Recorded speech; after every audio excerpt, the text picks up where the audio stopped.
दोस्तों जैसे ही मैंने अरेस्टेड केस पार्ट 1 अपलोड किया था तो इसने मेरे चैनल पे स्ट्राइक भिजवा दी थी, जिसकी वजह से 7 दिन के लिए मेरे चैनल की अपलोडिंग बंद हो गई। अरेस्टेड केस का पार्ट 2 मैंने दूसरे चैनल पे अपलोड किया, उसमें मैंने बताया था कि ये जेल से रिहा कैसे हुआ, तो इसने उसको भी रिपोर्ट मार के डिलीट करवा दिया और अब मैं ये एक्सपोज वीडियो पब्लिश कर रहा हूँ जिसको ये डिलीट करवाने की फुल कोशिश करेगा। दोस्तों अभी तक सिर्फ आपने सुना होगा कि झूठ के पाँव नहीं होते, आज मैं आपको दिखाऊंगा। रही बात रोस्टिंग की, हमें भी पता है रोस्टिंग क्या होती है। हम भी यूट्यूब खोलते हैं और फिर हम भी शुरू हो जाते हैं आप लोगों की माँ बहनों को एक बजाते हैं, किसी की पिक्चर उठाते हैं, किसी की वीडियो उठाते हैं, किसी की बैक साइड पे बात करेंगे, किसी की फ्रंट साइड पे बात करेंगे। अगर जब हमें कोई धमकी लगाएगा या कोई हमसे बात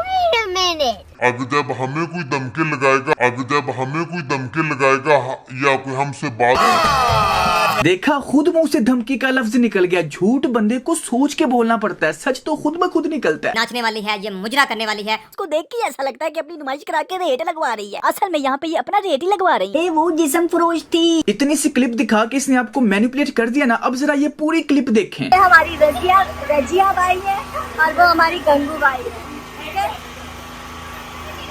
वे कैसी बातें कर रही हो, कितना शौक है इनको गंगूबाई बनने का। अबे वो जिस्म फरोश थी। देखा, मैं कोई और बात कर रहा हूँ लेकिन ये कैसे मैनिपुलेट कर रहा है। रही बात मेरी रोस्टिंग की, दोस्तों जैसे ही इन मामला से मैं निकलता हूँ, मैं जहाँ जहाँ पे गलत हूँ एक्सेप्ट करूंगा, इस पे तफसील के साथ बात करूंगा। यहाँ पे बहस मेरी रोस्टिंग की नहीं हो रही, किडनैपिंग की हो रही है। ये आपको गुमराह कर रहा है, मेन मुद्दे से हटा के मैनिपुलेट कर रहा है। जो तुमने पहले जो मेरे ऊपर फेक एलिगेशन लगाई है वो तो मैं देखूंगा इंशाल्लाह, तुम सलाखों के पीछे भी होगे। सलाखों के पीछे होगा, ये मेरा आपसे वादा है। ठीक है जी दोस्तों, इसने आपसे वादा कर दिया ना कि ये मुझ पे झूठी एफआईआर करवाने के जुर्म में 182 की एफआईआर करवाएगा और मुझे सजा दिलवाएगा। तो जब तक मेरे ऊपर 182 का केस हो के सजा नहीं मिल जाती तब तक किसी को कोई हक नहीं मुझे झूठा और इसको सच्चा कहने का। ये बस झूठ का एक तुक्का फेंक रहा और ब्लाइंड फैंस क्या बात। जब मुझे सजा होगी तब ये सच्चा साबित होगा, तब तक ये झूठ है। फिर मेरे ऊपर भी रोस्टिंग वीडियो बनाई, मेरे बाप की मौत का मजाक उड़ाया। ओ भाई, तेरे वालिद की मौत का मैंने कहां पे मजाक उड़ाया? सबूत दिखा, सबूत। जब इसके वालिद की वफात हुई तो इसने स्टेटस लगाया तो मैंने उसका ये रिएक्ट किया था। जरा गौर से पढ़ो, अब गौर से पढ़ो। इन्ना लिल्लाहि व इन्ना इलैहि राजिऊन। ये बहुत बड़ा सदमा है, मैं जानता हूँ।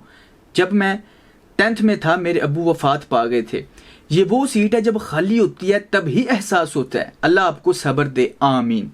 मैंने ये रिएक्ट किया, मेरे बाप की मौत का मजाक उड़ाया। ओ भाई, मैं किसी के बाप की मौत का मजाक उड़ाऊंगा जबकि इस दर्द को मैं बेहतर जानता हूँ। कितना झूठ बोलोगे? अपने वालिद की मौत को भी इस्तेमाल कर रहे हो लोगों को मैनिपुलेट करने के लिए, झूठ बोलने के लिए। अपने वालिद की मौत का नाम ये खुद ले रहा, तो इसलिए मैं आपको बताता हूँ कि ये अपने बाप की कितनी इज्जत करता है। अगवा के दौरान ये गुस्से से कह रहा था, तेरी माँ की, तेरी बहन की, फलानी माँ के बच्चे, फलानी के बच्चे, तू होता कौन है? मेरा बाप 17 साल जेल में रहा, वहीं पे मरा। मेरे चाचों के ऊपर केस चल रहे हैं, मेरे ऊपर खुद 3-4 केस चल रहे हैं और तू आज का लौंडा मेरे ऊपर रोस्ट बनाएगा। तेरी ऐसी की तैसी, अब देखता हूँ तेरा क्या हाल करते हैं हम। भाईजान, इससे पहले तो मुझे पता ही नहीं था कि ये खानदानी क्रिमिनल है। ये तो इसने अपने मुंह से बताया। कोई बंदा होता है ना खानदानी अमीर, खानदानी गरीब। खानदानी गरीब है? हमारा बाप गरीब, दादा गरीब, परदादा गरीब, उसका बाप गरीब, सब गरीब, सातों पुश्ता गरीब। ऐसा नहीं कि पहले गरीब थे फिर अमीर हो गए फिर गरीब हो गए, नहीं, हम शुद्ध गरीब हैं। इस भाई साहब के बकौल ये खानदानी क्रिमिनल है। हम खानदानी क्रिमिनल है। हमारा बाप क्रिमिनल, दादा क्रिमिनल, परदादा क्रिमिनल, उसका बाप क्रिमिनल, सब क्रिमिनल, सातों पुश्ते क्रिमिनल। ऐसा नहीं कि पहले क्रिमिनल थे फिर शरीफ हो गए फिर क्रिमिनल हो गए, नहीं, हम शुद्ध क्रिमिनल है। इसने मेरी नानी का जिक्र किया। नानी का जिक्र? दोस्तों जरा ये क्लिप देखो, मैंने इसकी नानी की इतनी इंसल्ट किया कि इससे बर्दाश्त नहीं हो सकी, इतनी इंसल्ट। यही दोस्तों रिवायत के मुताबिक सबसे पहले इस इंसानुमा खोते के हम आपको टैलेंट दिखाएंगे। इस लकड़ बग्गे के पास टोटल 4 टैलेंट है। यही सबसे पहला टैलेंट ये कि इस भाई साहब की एक नानी है जो कि एक बुजुर्ग खातून है और हम उनकी इज्जत करते हैं। शुरू में ये अपनी नानी के साथ आता था जो सीधी सादी बातें करती थी। यही इसका पहला टैलेंट है और इसी वजह से इसका नाम नदीम नानी वाला पड़ा। यही दूसरा, हाँ जी, बहुत इंसल्ट कर दिया मैंने। कितना झूठ बोलोगे? एक झूठ को छुपाने के लिए कितने झूठ बोलोगे? टक्की के ऊपर बहुत रोस्टिंग वीडियो बनाई, उसकी हर वीडियो में इसने मेरा तज़किरा किया। ओ भाई, उन तीनों वीडियोस में मैंने तुम्हारा कोई तज़किरा नहीं किया, मेरा तज़किरा किया। अबे जाहिल इंसान, झूठ बोलने से पहले कुछ तो सोच लिया करो। इन तीनों वीडियोस में कहां पे तुम्हारा तज़किरा? दिखाओ, कहाँ पे है? दोस्तों ये झूठ बोल रहा है, आप जाके देख सकते हैं इन तीनों वीडियोस में इसका कहीं पे कोई तज़किरा नहीं। तो आखिर क्यों इसने मुझे इन्हीं 3 वीडियोस के बाद धमकियां लगाना शुरू की कि मिस्टर डी पर ये जो वीडियोस हैं वो डिलीट कर दो, वरना ये कर दूंगा, वो कर दूंगा, स्ट्राइक्स भेज दूंगा, चैनल उड़वा दूंगा। और फिर इंतहा तक पहुंच गया। मेरा आईडी कार्ड, मेरी फैमिली का, मेरी बहनों भाइयों का डाटा, मेरी लोकेशन, मेरे घर की लोकेशन, कहता है I have everything on your child, your wife, physical action has been called. और जाहिर बात है इसने मुझे जब इतनी भयानक धमकियां लगाई फिर मैंने लोगों को सब कुछ बताया। और इसे लानती घटिया इंसान ने करके भी दिखा दिया, सिर्फ भौंका नहीं काटा भी। वो तो अल्लाह ने हमारी इज्जत रखी, इसका गलीज मनसूबा नाकाम करके मौके वारदात पे इसको जलील किया। मेरा तज़किरा किया, वीडियोस फुल ढक्की पे बना रहा है और जिक्र मेरा कर रहा है। अबे जाहिलों के बाप, यही तो मैं तुझसे तब पूछ रहा था कि मैं वीडियो उसके ऊपर बना रहा हूँ, तू क्यों मुझे थ्रेट कर रहा है? तू क्यों उसका अब्बू बन रहा है? बता, तू क्यों कर रहा था? इस वीडियो में जाके देखो, फुल लाइव सबूतों के साथ मैंने दिखाया कि इसने मुझे थ्रेट किया है। जो लोग वाकई सच जानना चाहते हैं वो जाके ये वीडियो देख लें, जरूर देखें। और जो लोग आंखों पे पट्टी बांधे रखना चाहते हैं वो सिंपल दफा हो जाएं। वीडियो में उसके ऊपर बना रहा था, लेकिन ये बीच में आके कह रहा है physical action has been called, और इस खानदानी क्रिमिनल ने करके भी दिखा दिया। जितनी इसने वीडियोस मेरे पे बनाई हैं, जितनी वीडियोस अन्नी दिया, एक तेरे ऊपर फुल एक्सपोज बनाया वो भी तूने डिलीट करवा दिया। जितनी वीडियोस, इस पूरी सिचुएशन में डक्की का कोई लेना देना नहीं। वो बेचारा तो खुद सा इंसान है, वो मुझे क्या उकसाएगा? वो तुम वैसे ही मुझे 2 महीनों से कह रहा है कि इसको इग्नोर करो, इग्नोर करो, इग्नोर करो। देखा फिर झूठ पकड़ा गया। वो 2 महीनों से तुम्हें क्या कह रहा है? किस चीज पे इग्नोर करने को कह रहा है?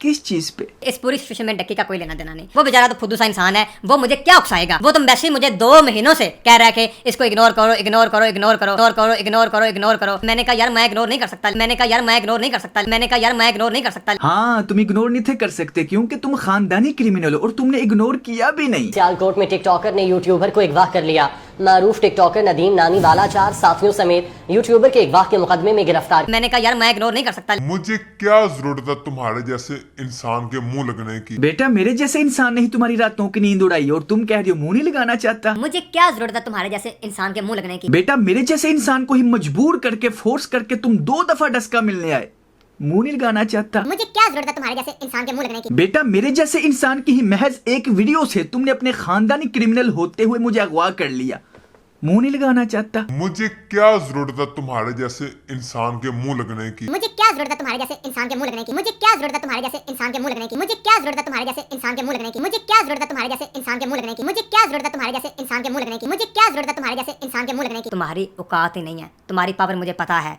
तुम डरपोक हो, तुम डर गए हो। अगर हिम्मत है तो आओ मेरे सामने, दो मुझे वीडियो का जवाब, तो देख लेता हूँ तुम हो क्या। इसने मुझे ऐसा उकसाने की कोशिश की, मेरे उकसाने पे तुम उकस गए और अपने खानदानी क्रिमिनल होने का सबूत दे दिया। मैंने कहा यार मैं इग्नोर नहीं कर सकता, मैंने कहा यार मैं इग्नोर नहीं कर सकता, मैंने कहा यार मैं इग्नोर नहीं कर सकता। और अभी मैं आपको दिखाता हूँ कि मैंने इसको क्यों कहा कि यही तुम्हारी औकात है। अभी दिखाता हूँ। तो गाइस देख लेंगे, जब मैंने इसको अपने फादर की डेथ के बारे में बताया कि मैं बिजी हूँ, मेरे फादर की डेथ हो गई, तो इसने वहां पे भी मेरा मजाक उड़ाया। ये देख लें आप, या पढ़ सकते हैं इसको। अभी जाहिलों के सरदार, एक ऐसा वर्ड दिखा दूं जहां पे मैं तुम्हारे वालिद की मौत का मजाक उड़ा रहा हूं। एक ऐसा वर्ड दिखाओ। मैं इसको हंस के तंजिया कह रहा हूं कि पहले भी धमकियां दे रहे थे, अब भी धमकियां दे रहे हो, पाकिस्तान आऊंगा तो देख लूंगा, ऐसा ये वो। मैं इसको तंजिया कह रहा हूं, और वो भी इसलिए कह रहा था कि कसम से मुझे लगता था कि ये सिर्फ भौंकता है, काटता नहीं। लेकिन इसने काट के साबित कर दिया कि मैं काटता भी हूं, खानदानी क्रिमिनल। मैं आपको खुश करूंगा, इंशाल्लाह आपसे मिलूंगा। मैंने किसी को नहीं कहा कि आपको थ्रेट करे, ना कि डक्की ने मुझे कभी कहा। मैं आपको इंशाल्लाह खुश करूंगा। मैंने कहा यार मैं इग्नोर नहीं कर सकता। मैंने इसको कहा कि अगर मैं वीडियो में गलत हूं तो मुझे वीडियो बना के गलत साबित करो। मेरे पंप कराने के बाद इसने कहा कि मैं तुम्हें खुश कर दूंगा। खुश कर देगा? कैसे खुश कर देगा? इसको पता है कि मैं पहले डायरेक्ट धमकियां देने की गलती कर चुका हूं। Physical action has been called. अगर फिर मैंने धमकी दी तो इसने एक और वीडियो बना देनी है, इसलिए अब मैं धमकी नहीं सीधा एक्शन करूंगा। मैंने कहा यार मैं इग्नोर नहीं कर सकता। उसके बाद मैंने इसको कहा कि आप एंजॉय करो यार, मेरे दिल में आपके लिए कोई बुरी फीलिंग नहीं है, दिल में आपके लिए कोई बुरी फीलिंग नहीं है, दिल में आपके लिए कोई बुरी फीलिंग नहीं है, दिल में आपके लिए कोई बुरी फीलिंग नहीं है, दिल में आपके लिए कोई बुरी फीलिंग नहीं है, दिल में आपके लिए कोई बुरी फीलिंग नहीं है, दिल में आपके लिए कोई बुरी फीलिंग नहीं है। मैंने कहा यार मैं इग्नोर नहीं कर सकता। इंशाल्लाह मैं आपसे वादा करता हूँ कि सून जो है ना मिलेंगे तो आप खुश हो जाएंगे, सून जो है ना मिलेंगे तो आप खुश हो जाएंगे, सून जो है ना मिलेंगे तो आप खुश हो जाएंगे, सून जो है ना मिलेंगे तो आप खुश हो जाएंगे। मेरे दिल में आपके लिए कोई बुरी फीलिंग नहीं है। इंशाल्लाह मैं आपसे वादा करता हूँ कि सून जो है ना मिलेंगे तो आप खुश हो जाएंगे। देखा फिर इनडायरेक्टली धमकी, मैं तुम्हें खुश कर दूंगा। मुझे कोई बताए कि मैं इसके ऊपर रोस्ट कर रहा हूँ, तनकीद कर रहा हूँ, और ये मुझे कह रहा है कि मैं तुम्हें खुश कर दूंगा।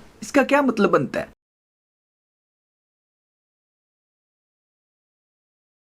उसके बाद इसने मुझे खुद कांटेक्ट किया 5 सितंबर को। इसने कहा मुझे पता था यही आपकी औकात है, आप इसके अलावा कर क्या सकते हो। अब आप सोच रहे होंगे 5 सितंबर को मैंने ये मैसेज क्यों किया, ये आपको नहीं बताएगा, कभी नहीं बताएगा, मैं आपको बताता हूँ। देखिए जरा, 5 सितंबर को इसने साइलेंट गर्ल को कह के मेरे चैनल पे स्ट्राइक भिजवाई। इसने मुझे मुख्तलिफ टिकटॉक के स्क्रीनशॉट दिखाए कि तुम्हारे ऊपर इसकी भी स्ट्राइक आएगी, इसकी भी आएगी, इसकी भी आएगी, और एक ये वाला स्क्रीनशॉट भी भेजा। इसके ऊपर आप गौर से देखें क्या लिखा है। इसने अपने यूट्यूब के चैनल से कितनी स्ट्राइक भेजी थी जो प्रोसेस में थी। शमशेर भट्टी वाली video army chief of TikTok, उसमें चूंकि इसकी क्लिप यूज हुई थी।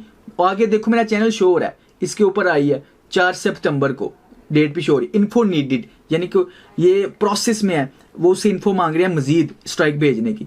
ठीक है, आगे देखें जरा, किसी और यूट्यूबर को भी इसने भेजी है। नीचे देखें, new trend of TikTok part 2 Bakkar bro. Bakkar bro के आगे चैनल भी है, 141 सब्सक्राइबर एक के। ठीक है, 4 सितंबर, इन्फो नीडेड, स्ट्राइक प्रोसेस में है। ठीक है, माई फैमिली इन डेंजर, वो जो मैंने वीडियो बनाई थी उसके ऊपर मेरा चैनल भी आगे शो हो रहा है। उसके ऊपर इसने रीजन क्या लिखी है उसको उड़ाने की। नीचे देखो जरा गौर से पढ़ो, contents he used my image from my Instagram page without my permission, I have also attached the link of for my Instagram. समझ रहे हो, मैंने इसकी वो my family is in danger, उसमें जारी बात है इसके ऊपर बात भी हो रही थी इसके थ्रेड्स की, तो मैंने इंस्टाग्राम की पिक्चर यूज की, तो इसने यूट्यूब को बता रहा है कि इसने विदाउट परमिशन जो है ना मेरे ऊपर वीडियो बनाई है, तो इसको स्ट्राइक भेज दें। आगे देखें 3 सितंबर को, डेट भी शो हो रही है। नीचे देखें, डक्की भाई कॉन्ग्रेचुलेटिंग नानी वाला, बक्कर ब्रो के ऊपर जो वीडियो थी उसके ऊपर भी 3 सितंबर को स्ट्राइक रिजॉल्व्ड। ठीक है, ये स्ट्राइक पड़ चुकी है अबू बकर के चैनल के ऊपर, उसके पास सबूत है, वो भी आपको दिखा देगा, पड़ी हुई है। उसके नीचे बक्कर ब्रो के दूसरे चैनल बक्कर भाई पे Hafza Khan the cute girl of TikTok, उसके ऊपर भी इसने स्ट्राइक भिजवाई उसको कह के। ये स्क्रीनशॉट इसने भेजा, अभी जरा गौर से सुने, आप साफ देख सकते हैं। इसने कहा इसकी भी आएगी, इसकी भी आएगी, तुम्हारा चैनल डिलीट, टर्मिनेट, खत्म। मुझे भी समझ आ गई कि वाकई अब मेरा चैनल खत्म, लेकिन फिर कहता है कि अभी भी मिल लो तो मामला सॉल्व हो सकता है। आप साफ सबूत देख सकते हैं कि इसने मुझे मजबूर कर दिया मिलने को, मेरी मजबूरी बन गई, वरना मैं इस लानती इंसान से मिलूं। जब मैं मजबूरन मिलने पे रेडी हो गया तो इसने खुद एतराफ किया कि स्ट्राइक्स मैंने भेजी थी, वो साइलेंट गर्ल वाली, इसके पास लॉगिन है उसका चैनल, खुद सुने जरा। मेरी जो स्ट्राइक्स हैं वो मैं रिट्रैक्ट आपके सामने भेज दूंगा। जो साइलेंट गर्ल वाली स्ट्राइक है वो मैं आपके सामने रिट्रैक्ट कर दूंगा। मेरे साथ स्टैम्प पेपर कर लो, मामले को ख़त्म कर लें। ठीक है, ना मुझे गुस्सा दिलाओ, ना अपने आप को टेंशन में डालो। मेरी नेक्स्ट वीक की फ्लाइट है, मामला ख़त्म कर लो प्यार मोहब्बत से। मैं अल्लाह इल्लल्लाह मोहम्मद रसूलुल्लाह, मैं आपको अच्छे भाइयों की तरह मशवरा दे रहा हूँ। उतनी जितना मुझे डाटा चाहिए था ना, उतना अल्हम्दुलिल्लाह मेरे पास रिकवर हो चुका है। अब देख रहे तुम्हारे बाकी के सारे झूठ भी कैसे पकड़ के दिखाता हूँ। दोस्तों आज हमने इसके कोई 4-5 झूठ पकड़े, 8-9 मैनिपुलेटेड बातें पकड़ी, और ये भी साबित किया कि इसने स्ट्राइक्स भेज के मुख्तलिफ टिकटॉकर्स को कह के, साइलेंट गर्ल को कह के मजबूर किया मुलाकात करने पे। इंशाल्लाह सब बेहतर होगा। Take care, keep smiling and खुदा हाफिज।